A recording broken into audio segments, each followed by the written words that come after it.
Thinking about buying a new Samsung phone but completely confused by the lineup? You are not alone. From the $500 mid-rangers to the $2,000 foldables, Samsung makes a phone for everyone, but they also hide some massive compromises behind the marketing hype. In this series, we are counting down the top 5 best Samsung phones you can buy right now. No sponsored filler, no technical fluff. Just the raw specs, who the phone is actually built for, and the honest downsides that other reviewers completely ignore. Let us count down to number 1. Galaxy A57, the budget mid-ranger, top 5 Samsung phones. Number 5, the Galaxy A57. This is the phone for the person who wants an S-series feel, without the S-series bill, students, first-time 5G buyers, or anyone handing a phone down to a parent. It's a mid-ranger, full stop, and it knows it. No flagship chip, no flagship camera array, just a phone that does the basics cleanly for around $550 to $610. You're getting a 6.7-inch Super AMOLED display at 120 Hz, the Exynos 1680 processor, a 50 megapixels main camera, and a 5000 mAh battery with 45W charging. The standout feature here isn't performance.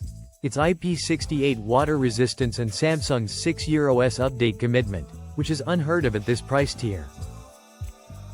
The honest con? The Exynos 1680 is fine for social media, but it chokes the second you load a demanding game. Expect dropped frames and throttling under sustained load. There's no wireless charging, no telephoto lens, and it is only an incremental bump over last year's A56. If you already own that phone, skip this one entirely. Galaxy Z Fold 7, the ultra premium foldable. Number 4, the Galaxy Z Fold 7. This is the foldable for someone who wants a tablet and a phone in one device and is willing to pay a premium. Think road warriors, spreadsheet jockeys, and multitaskers who live in split screen. It is not for anyone who wants a rugged, drop-and-forget daily driver.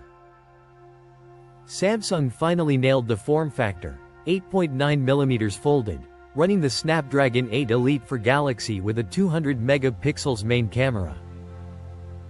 The standout feature is the crease reduction, a new titanium mesh reinforced hinge that makes the fold noticeably less visible than any previous generation. The honest downside? The battery is stuck at 4,400 mAh, the same capacity Samsung has used since 2021, and it shows in real-world endurance versus rigid flagships. There's still no S Pen support despite the Ultra marketing language. It's only IP48 rated, meaning no dust protection, and at a $1,999 starting price, you're paying a massive foldable tax for a device that still lags behind its closest rivals in battery chemistry. Galaxy S26, the compact flagship, the Galaxy S26. This is Samsung's default flagship recommendation, the phone for someone who wants the good Samsung phone, without ultra pricing or plus-sized dimensions. Compact flagship buyers and anyone upgrading from an older S22 or S23 land here. You get a sleek 6.3-inch display, a 4,300 mAh battery, which is a real bump from last year, and either a Snapdragon 8 Elite or an Exynos 2600 depending entirely on your region. The standout feature is genuinely the price-to-flagship experience ratio. You get the same 7-year update promise as the Ultra at a much lower entry cost. But here is the part every buyer needs to hear before ordering. Independent battery tests show the Exynos variant, sold across most of the world outside the US, lasting roughly 6 hours of real-world screen-on time versus over 9 hours on the Snapdragon version.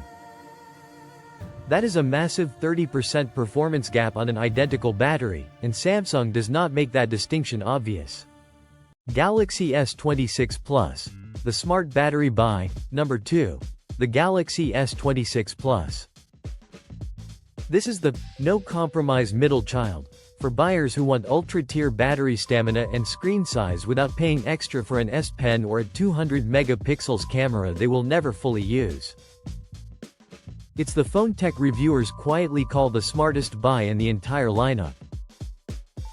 It packs a beautiful 6.7-inch display, a 4,900 mAh battery, and 45W charging that hits nearly 70% in just 30 minutes. The standout feature is genuinely the battery-to-size ratio, delivering up to 9 hours of screen-on time for moderate users. However, it inherits the exact same regional chip lottery as the base S26, Snapdragon in some regions, Exynos elsewhere, so the same battery efficiency gap applies if you're buying outside North America. You also lose the Ultra's 200 megapixel sensor, its 5x periscope zoom, and the hardware privacy display entirely, making this a productivity downgrade dressed up in a bigger battery. Galaxy S26 Ultra, the undisputed number one, the Galaxy S26 Ultra. This is the phone for power users, mobile photographers, and anyone who wants zero compromises and is willing to pay for it. This is the undisputed halo device of the lineup, and the only S26 that ships with the premium Snapdragon 8 Elite chip worldwide with no regional gambling required. It features a massive 6.9-inch display hitting 2,600 nits, a 200 megapixels main camera with a variable aperture, and a 50 megapixels 5x periscope zoom. The standout feature is the new privacy display, a hardware-level screen technology that narrows viewing angles on command, making this the first phone with a built-in privacy screen that doesn't rely on an add-on plastic film. The honest con? The 5,000 mAh battery capacity hasn't grown at all from last year, storage isn't expandable, and at 1,300